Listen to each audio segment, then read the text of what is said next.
পানিহাটিতে মৃতের বাড়িতে রয়েছেন অভিষেক বন্দ্যোপাধ্যায়, সরাসরি শুনবো কি বলছেন।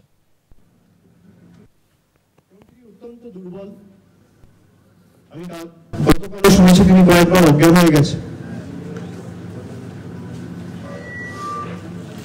এবং আমি উপরে গিয়ে তার পরিবারের লোকজনের সাথে কথা বলে যেটুকু শুনেছি জেনেছি, তিনি যেভাবে দান ধ্যান করতেন, এলাকায় তার পরিচিতি রয়েছে, নিপাট ভদ্রলোক। এনআরসি এবং এসআইআর যে আতঙ্ক, একদিকে ইলেকশন কমিশন আর একদিকে কেন্দ্রের সরকার, মানুষকে ভয় দেখানো, মানুষকে ভীত সন্ত্রস্ত করে রাখা, মানুষের মধ্যে একটা আতঙ্কের পরিস্থিতি পরিবেশ তৈরি করা, তারা ঠিক করবে ভারতবর্ষের নাগরিককে। প্রদীপ বাবুর পরিবার এই পাড়ায়, এই ভূমিতে, এই মাটিতে প্রায় 40 বছরের বেশি তারা এখানে রয়েছে। এই বাড়িতে হয়তো কিছুদিন আগে এসছে, এদের পাশেই তারা থাকতেন। প্রায় 40 বছরের বেশি তারা বসবাস করছে। আমি সাংবাদিক বন্ধুদের মাধ্যমে এলাকার প্রতিবেশী যারা আছেন, যারা আমার কথা শুনছেন, আমি আপনাদের করজোড় করে অনুরোধ করছি, হাত জোর করে সবাইকে, যে আপনারা ভয় পাবেন না, আমরা বেঁচে আছি। বাংলায় মমতা বন্দ্যোপাধ্যায়ের সরকার থাকতে, আমরা থাকতে এত সোজা না যে বছরের পর বছর, 40 বছর, 50 বছর, 30 বছর ধরে যারা বাংলায় রয়েছে, যাদের বাবা, দাদু, ঠাকুরদা একের পর এক প্রজন্ম বাংলায় রয়েছে, তাদেরকে বাংলাদেশি বলে বাংলাদেশে পাঠিয়ে দেওয়া হবে, এত সোজা নয়। আমরা বুকের রক্ত দিয়ে রক্ষা করব। আমি প্রত্যেকটা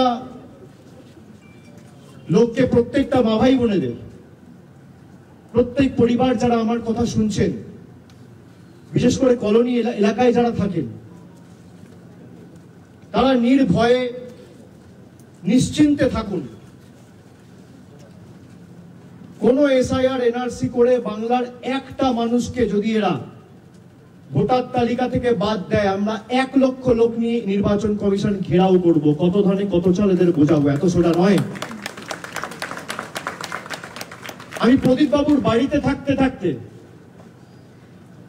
তার ভাইয়ের সাথে কথা বলতে বলতে আমার কাছে খবর এলো, দিনহাটায় আর একজন ভদ্রলোক এসআইআর এর ভয়ে আত্মহত্যা করার চেষ্টা করেছে বিষ খেয়ে।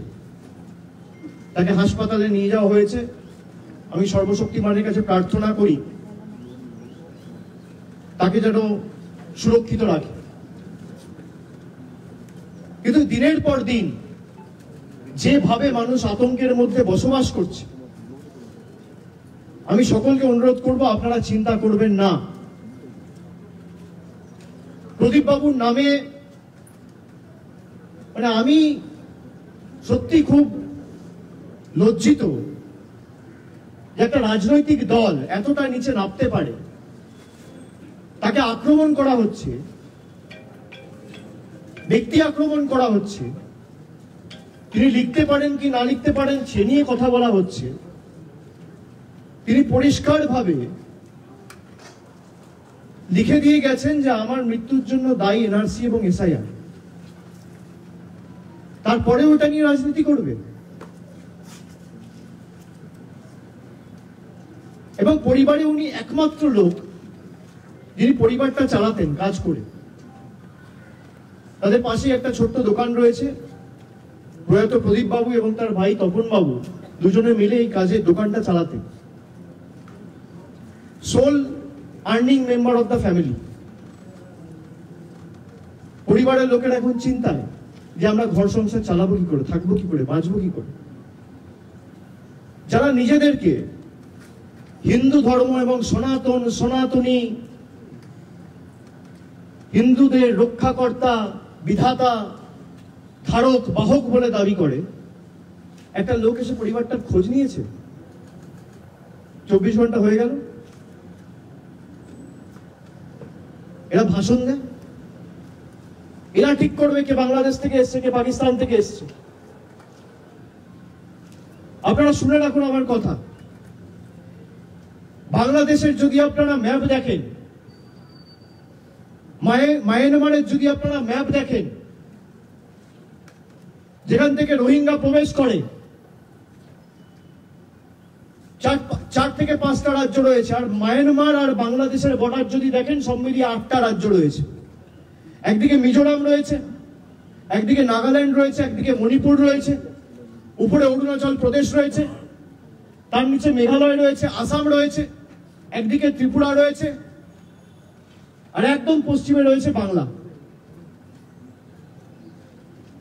শুধুমাত্র বাংলা এরা এসআইআর করছে, তার কারণ বাঙালি এদের কাছে বশ্যতা স্বীকার করেনি, আত্মসমর্পণ করেনি, এদের কাছে মাথা নত করেনি। আমি আপনাদের সকলকে আশ্বস্ত করে দিয়ে যাচ্ছি, এর সারা বাংলার একটাই এখন স্বর, জাস্টিস ফর প্রদীপ কর। এবং যাদের জন্য তিনি আত্মঘাতী হয়েছে, তাদেরকে জেলে আগামী দিন তৃণমূল কংগ্রেস পাঠাবে। তার জন্য যত লড়াই লড়তে হোক আমরা লড়ব। আমরা গরিব মানুষের 100 দিনের কাজের জন্য যেভাবে লড়াই করে 2 বছর ধরে, গত 2 দিন আগে সুপ্রিম কোর্ট অর্ডার দিয়েছে, সেখানে 2,58,00,000 গরিব মানুষের জয় হয়েছে। কেন্দ্র সরকার ভাবছে কি, যখন ইচ্ছা, যাকে ইচ্ছা আমি বাংলাদেশি ঘোষণা করে দেবো, যাকে ইচ্ছা আমি রোহিঙ্গা ঘোষণা করে দেবো। গণেশ কুমারের বাবার নাম আছে ভোটার লিস্টে, ডকুমেন্ট দেখাতে পারবে? অমিত শাহর বাবার জন্মের সার্টিফিকেট দেখাতে পারবে? প্রধানমন্ত্রী থেকে শুরু করে ক্যাবিনেটে যারা মন্ত্রী রয়েছে, স্বাস্থ্যমন্ত্রী, প্রতিরক্ষা মন্ত্রী, শিক্ষামন্ত্রী, অর্থমন্ত্রী, রেলমন্ত্রী, তার বাবার ঠাকুরদার জন্মের সার্টিফিকেট দেখাতে পারবে? যারা ইলেকশন কমিশনে কাজ করেন দেখাতে পারবেন? স্থানীয় যারা বিজেপির নেতারা যদি এখানে ঢোকেন, ঘিরে ধরবেন এদেরকে, বলবে বাবা ঠাকুরদার সার্টিফিকেট নিয়ে আয়, তারপর প্রচার করতে আসবে। বাবা ঠাকুরদার সার্টিফিকেট নিয়ে আয়, তারপর প্রচার করতে আসবি। বেঁধে রাখবেন, বেঁধে রাখবেন গাছে, পোস্টে বেঁধে রাখবেন, হাত তুলবেন না। আমরা শান্তিতে বিশ্বাস করি। বলবেন সার্টিফিকেট নিয়ে আয়, তারপর তো দড়ি খুলবো। যা, তোর বাবার সার্টিফিকেট, বাবার বার্থ সার্টিফিকেট, তোর দাদুর বার্থ সার্টিফিকেট, তোর ঠাকুরদার বার্থ সার্টিফিকেট, আর তোর দিদিমার বার্থ সার্টিফিকেট। তোর অমিত শাহ, মোদী সরকার যে আমাদের থেকে সার্টিফিকেট চেয়েছে, আগে তোরা সেই সার্টিফিকেট মানুষকে দেখা, তারপর কাগজ চাইবি মানুষের থেকে।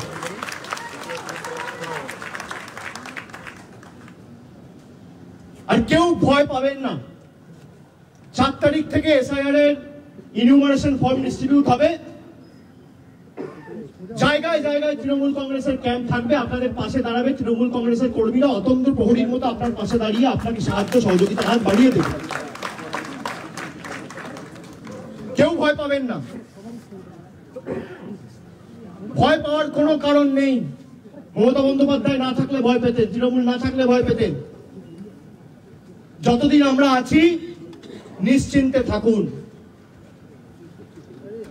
রবীন্দ্রনাথ ঠাকুরের বাংলা, বিদ্যাসাগরের বাংলা, বঙ্কিমচন্দ্রের বাংলায়, স্বামী বিবেকানন্দর বাংলা, রামকৃষ্ণ পরমহংসদেবের বাংলাকে যারা ব্যঙ্গ বিদ্রুপ করেছে, বাংলাদেশি বলে যাদের আখ্যায়িত করে আমাদের অপমান করেছে, আগামী দিন জবাব নেওয়ার জন্য আমাদের সকলকে এখন থেকে প্রস্তুত থাকতে হবে।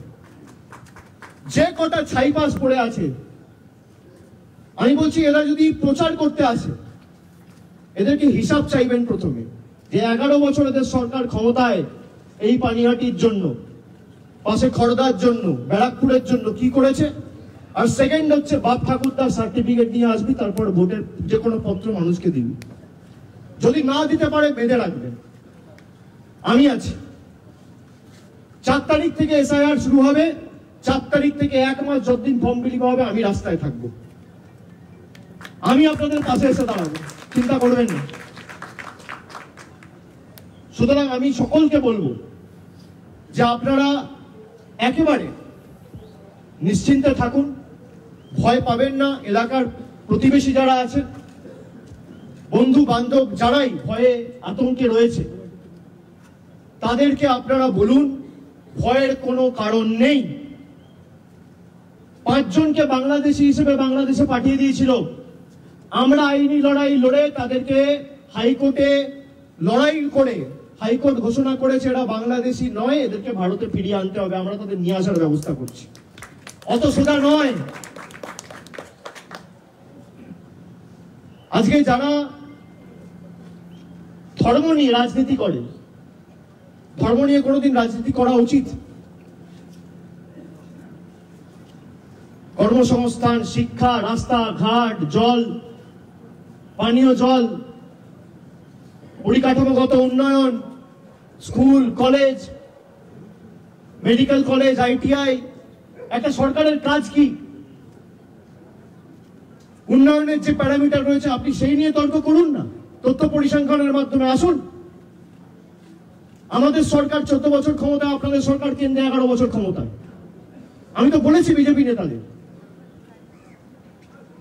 সনাতনী, আরে সনাতন ধর্মের রক্ষাকর্তা শ্রীকৃষ্ণ হতে পারে, প্রভু রাম হতে পারে, মা দুর্গা হতে পারে, মা কালী হতে পারে। সনাতন ধর্মের রক্ষাকর্তা বিজেপির নেতারা, যারা ভোটে দাঁড়িয়েছে তাদের বাবার ঠাকুরদাদের সার্টিফিকেট আছে। কেউ ভয় থাকবেন না। আমি হাত জোড় করে আরেকবার সবাইকে অনুরোধ করছি, আমার কথা যারা শুনছেন, আপনাদের কোনো রকম কোনো অসুবিধা হলে স্থানীয় জনপ্রতিনিধি, প্রশাসনের BDO অফিস বা প্রশাসনের পঞ্চায়েতের অফিস বা শহর এলাকায় কাউন্সিলর, মিউনিসিপ্যালিটি বা তৃণমূল কংগ্রেসের যদি কেউ ওয়ার্ড প্রেসিডেন্ট বা পঞ্চায়েতের স্তরে দলীয় দায়িত্বে থাকে, তাদের সাথে যোগাযোগ করুন। আপনাদের পাশে আমরা আছি। আজকে আমরা যদি আগে থেকে জানতাম, আমরা প্রদীপ বাবুকে হয়তো বাঁচাতে পারতাম। তার পরিবারের কেউ জানেই না, কারোর সাথে তিনি আলোচনাই করেনি। SIR ঘটনা, SIR অ্যানাউন্স হওয়ার পর তিনি রুমে চলে গেছেন, পরের দিন রুম খুলে দেখছে তার মৃতদেহ। এ তো কাকতালীয় নয়। আজকে যে দিনহাটায় ঘটনা ঘটলো, এটা কি কাকতালীয়? গত 2-3 মাস আগে আপনারা দেখেছেন কলকাতায় রিজেন্ট পার্কে, নেতাজি নগরে 2 জন আত্মহত্যা করেছে। SIR ঘোষণা হওয়ার পর থেকে এদের মৃত্যুর জন্য একমাত্র দায়ী হচ্ছে অমিত শাহ আর জ্ঞানেশ কুমার। আমি আবার বলছি দায়িত্বহীন ভাষায়, বিজেপি ভাবছে ED আর ইলেকশন কমিশনকে লাগিয়ে আমাদের টাইট করবে। তোমাদের বুকের পাটা থাকলে বাংলার মানুষের গায়ে হাত দিয়ে দেখিও। এই ভদ্রলোককে পাঠানো হয়েছে জাতীয় নির্বাচন কমিশনে, যাতে ভোটার আর ভোট দিতে না পারে। আগে মানুষ ভোট দিয়ে সরকার নির্বাচিত করত, এখন সরকার পছন্দের ভোটার বেছে নিচ্ছে। আপনারা ভাবুন কি পরিস্থিতি দেশে। জ্ঞানেশ কুমারের মেয়ে ইন্ডিয়ান অ্যাডমিনিস্ট্রেটিভ সার্ভিসে চাকরি করে। SIR ঘোষণা হওয়ার পরে তাকে নয়ডার জেলা শাসক করে দায়িত্বে বসানো হয়েছে। জ্ঞানেশ কুমার মানে জাতীয় নির্বাচন কমিশনের মুখ্য নির্বাচন কমিশনের আধিকারিক। তার যে জামাই মনীষ বানসাল, তাকে সাহারানপুরে DM করে SIR অ্যানাউন্স হওয়ার একদিন পরে দায়িত্ব দিয়ে পাঠানো হয়েছে। এটা কাকতালীয় না কোইন্সিডেন্স? বিজেপি এতটাই ভীতসন্ত্রস্ত যে মানুষকে আর ভোটাধিকার প্রয়োগ করতে দিতে এরা চায় না। আর আমরাও সুনিশ্চিত করব যে আপনি একটা মানুষের মৌলিক অধিকার আপনি কাটতে পারবেন না। আপনার যত ক্ষমতা আছে আপনি CBI, ED, election commission, paramilitary force, high court, supreme court, media, income tax, SFIO, paramilitary force সব লাগান। আমরা মানুষের শক্তি নিয়ে রাস্তায় নামবো। গতকাল তৃণমূল কংগ্রেস মিছিল করবে এই পানিহাটিতে। সারা বাংলা জুড়ে একটাই স্বর, জাস্টিস ফর প্রদীপ কর। এই স্লোগানকে সামনে রেখে কালকে মিছিল হবে। এবং আগামী দিন আমি আবার আসবো এখানে, কথা দিয়ে গেলাম। কেউ ভয় পাবেন না, ভয় পাওয়ার কোনো কারণ নেই। স্থানীয় যারা জনপ্রতিনিধি আছে তাদের সাথে যোগাযোগ করুন। মমতা ব্যানার্জি সরকার থাকতে আর মমতা ব্যানার্জি বেঁচে থাকতে একটাও প্রাণ আমরা অকালে যেতে দেবো না। এটা আমাদের দায়িত্ব এবং দায়বদ্ধতা। সবাই ভালো থাকবেন। এলাকার সকলকে আমার প্রণাম জানাচ্ছি এবং সকলে নিশ্চিন্তে নির্দ্বিধায় থাকবেন এবং ভালো থাকবেন। সমবয়সী যারা আছে তাদের সকলকে আমার ভালোবাসা এবং বড়দের শ্রদ্ধা জানাচ্ছি। অনেক অনেক ধন্যবাদ। জয় Bangla. Again, one suicide committed by one citizen in Kuchbihar. What kind of awareness we will be doing? मैंने वो बोल दिया कि SIR के नाम पे कल भी जो घटना घटा आप सबको पता है, और आज जो दिनाटा में हुआ वो भी आप सबको पता है। इनके लिए अगर कोई जिम्मेदार ठहराया जाता है तो वो चीफ इलेक्शन कमिश्नर है, क्योंकि SIR का घोषणा हुआ 2 दिन पहले परसों, और 48 घंटे के पहले 2 जान जा चुकी है। और आज जहां पे मैं आया हूं प्रदीप गढ़ का घर में, उन्होंने साफ बयान दिया है, लिखा है सुसाइड नोट पे कि मेरे मृत्यु के पीछे जिम्मेदार है SIR और NRC। तो इसके लिए अगर जिम्मेदार कोई है, देश का गृह मंत्री अमित शाह है और chief election commissioner Gyanesh Kumar है। ये सीधा बात है। Thank you.